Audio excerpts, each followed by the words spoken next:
Number 5. Last night, a friend dragged me to check out a new bar that had just opened on the outskirts of town. People said it was a weird place, but the music was decent. I agreed, thinking it would be a good distraction from the routine. We grabbed a table near the stage, ordered a couple of drinks, and soaked in the atmosphere. Everything was fine until I realized my phone was missing. I was certain I had it in my pocket. While my friend stayed at the table, I retraced my steps, checking the bar counter, the table, even the bathrooms, but my phone was nowhere to be found. In the end, I had to borrow my friend's phone to call mine. On the third ring, someone answered, but instead of a voice, I heard heavy, raspy breathing. It lasted for a few seconds until I mustered the courage to say, "Hello, who is this?" A low whisper replied, "You're not home yet." My hands started to shake. I tried to say something else, but the call abruptly ended. We called back several more times, but no one answered again. I decided my phone was gone for good, probably stolen. We stayed at the bar a little longer, but the mood was ruined. When I got home, something strange was waiting for me. My phone was sitting on the kitchen table. Its screen was cracked, though I clearly remembered leaving it in perfect condition before I went out.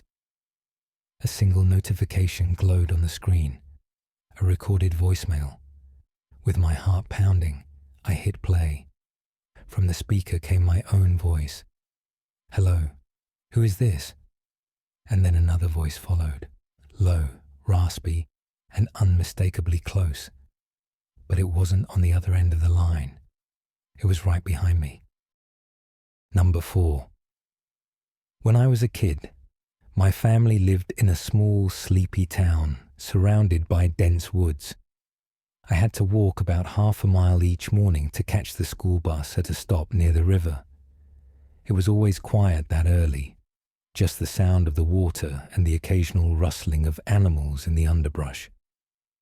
One overcast morning, I left the house later than usual. By the time I got to the bus stop, there was no one else there.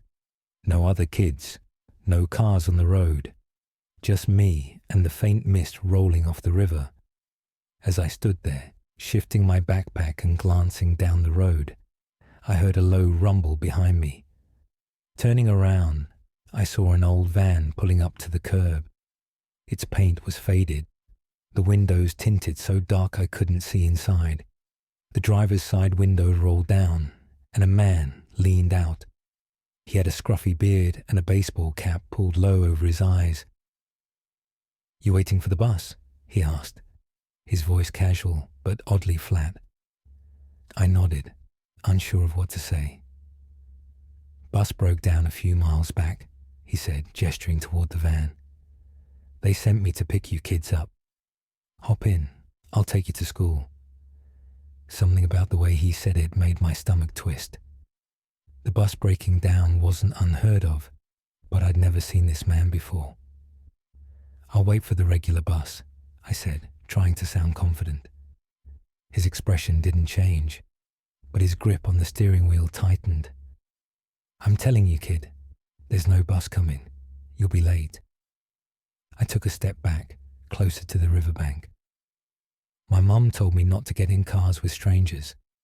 He smiled then, but it didn't reach his eyes.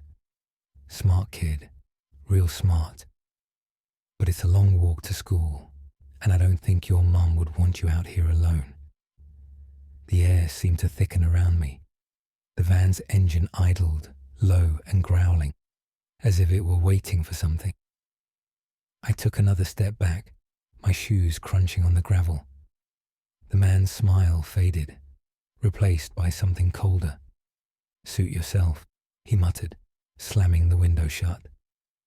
The van peeled off down the road, leaving a haze of exhaust in its wake. My heart was pounding as I watched it disappear around a bend.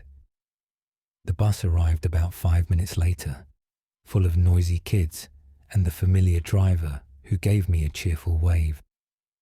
I didn't say anything to anyone that day, but when I told my parents that night, they immediately called the police. A few days later, I overheard my dad talking to a neighbor. They'd found a van matching my description abandoned near the woods. The driver? Never found. Number 3. A few years ago, I found a deal on a small house to rent in an older part of the city. It wasn't anything fancy, just a creaky 2-story house with peeling paint and overgrown weeds in the yard. But it was cheap, and I needed a place fast. The landlord was a quiet, elderly man who only gave me one warning. "The upstairs room is locked. Don't try to open it. It's empty anyway." That was odd, but I didn't press him. I didn't have much furniture, so I kept to the downstairs bedroom and left the mysterious upstairs room alone. The first night was uneventful. The house groaned and creaked in the wind, but that was to be expected in a place this old. The second night, though, was different. At around 2 a.m., I woke up to a faint tapping sound coming from the ceiling. It was slow, deliberate, almost like someone was knocking softly on the floor above. I told myself it was probably the wind or old pipes, and forced myself back to sleep. But the next night, the tapping turned into footsteps. Heavy, deliberate footsteps pacing back and forth directly above my bedroom. I froze in bed, staring at the ceiling. There was no mistaking it now. Someone was in the locked upstairs room. I grabbed my phone and called the landlord the next morning, demanding answers. He was calm, almost too calm. "It's nothing," he said. "Just the house settling. Don't worry about it." That night, I locked my bedroom door before going to sleep. The footsteps returned, louder this time, and they didn't stop. Around 3 a.m., I thought I heard something else.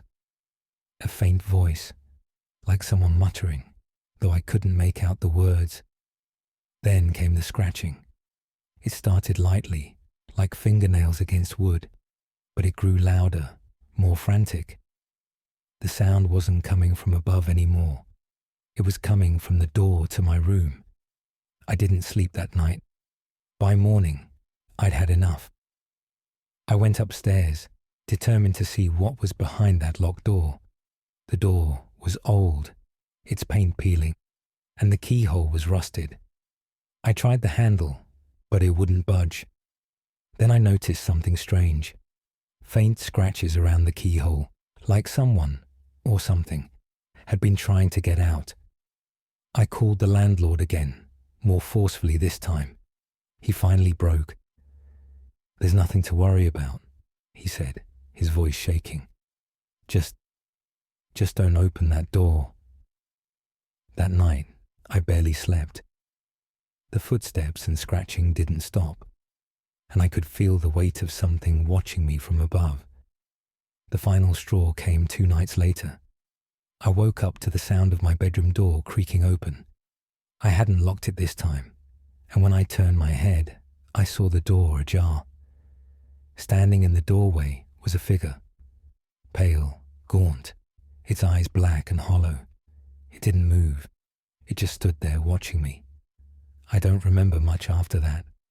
I must have screamed, because when I came to, it was morning, and my landlord was standing over me. "I told you not to worry," he said, his voice cold. "But you didn't listen. I moved out that day. The house still stands, and I still wonder what was behind that door." Number 2. It was a little after midnight, and my shift at the gas station had just ended. I was tired and eager to get home, but something about the night felt off. The air was heavy, and the usual hum of passing trucks on the highway was strangely absent. The gas station was isolated, located just off an old stretch of road near an abandoned overpass. The only light came from the buzzing neon sign outside and the flickering street lamp at the edge of the lot. I locked up, grabbed my bike, and started pedaling home. The road stretched ahead, quiet and empty, the overpass looming in the distance like a skeletal shadow. As I approached it, I noticed something unusual. A single car parked beneath the overpass, its hazard lights blinking rhythmically. Curiosity got the better of me, and I slowed down. The car was old, its windows fogged up, and the driver's side door was slightly ajar. I called out, but no one responded. My stomach tightened as I noticed faint footprints in the dirt leading away from the car, disappearing into the darkness beyond the overpass. I didn't stick around to investigate. Pedaling faster, I told myself it wasn't my problem. I just wanted to get home. About halfway back, I started to hear something. At first it was faint, a distant metallic rattle like an old bike chain. It grew louder, closer, and then I saw it. A figure on a bicycle trailing me from the darkness. They were far behind at first, but no matter how fast I pedaled, they got closer. The bike creaked loudly, its wheels wobbling as if it barely held together, and yet the rider seemed unfazed. As they drew closer, I caught a glimpse of their face in the moonlight. It was pale, too pale, with wide, unblinking eyes and a twisted grin that stretched impossibly far across their face. I swerved off the road, cutting through a field, but the rider followed.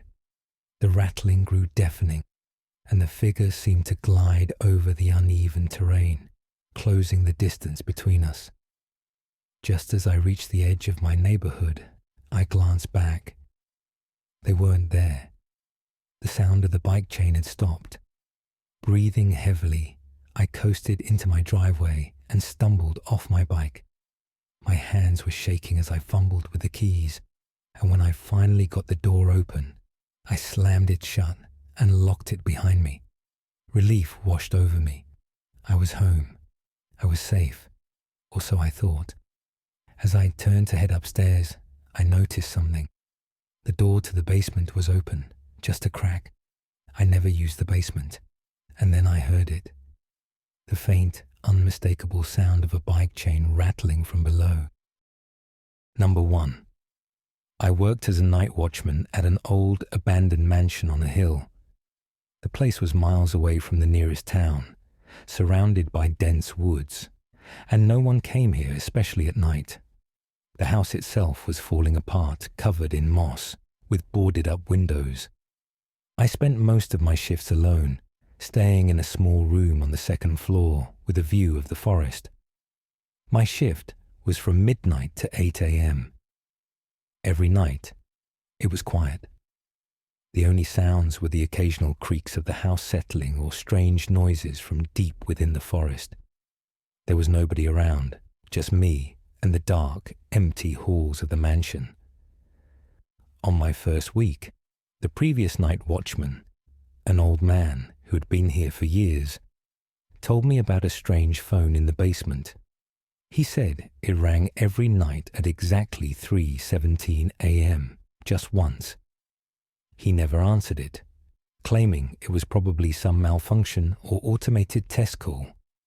But he warned me that it sounded wrong. I didn't think much of it at the time, but his warning stuck with me. The first couple of months went by without any real issues. It was summer, so I kept the windows closed, not paying attention to the phone. But in late August, I started leaving them open for some fresh air. And that's when it started.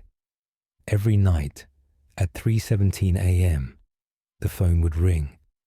Just once.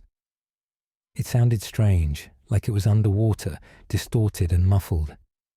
It became a part of the night, that eerie sound. The first time I heard it, I thought I'd imagined it, but then it happened again, and again. One night, I decided to check it out.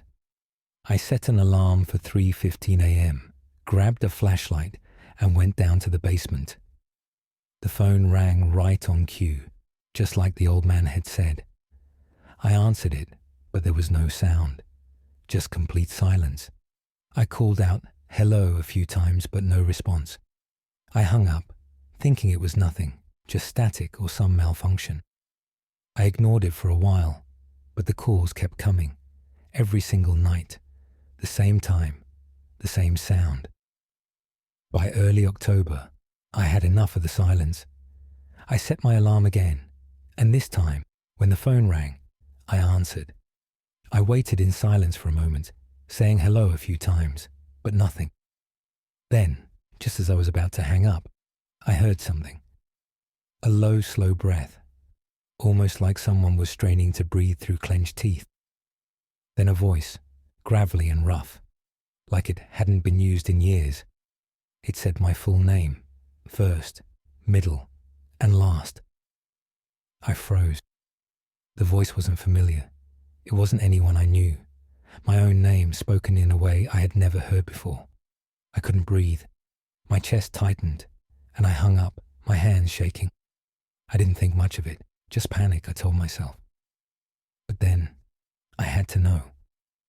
I dialed *69 to trace the call.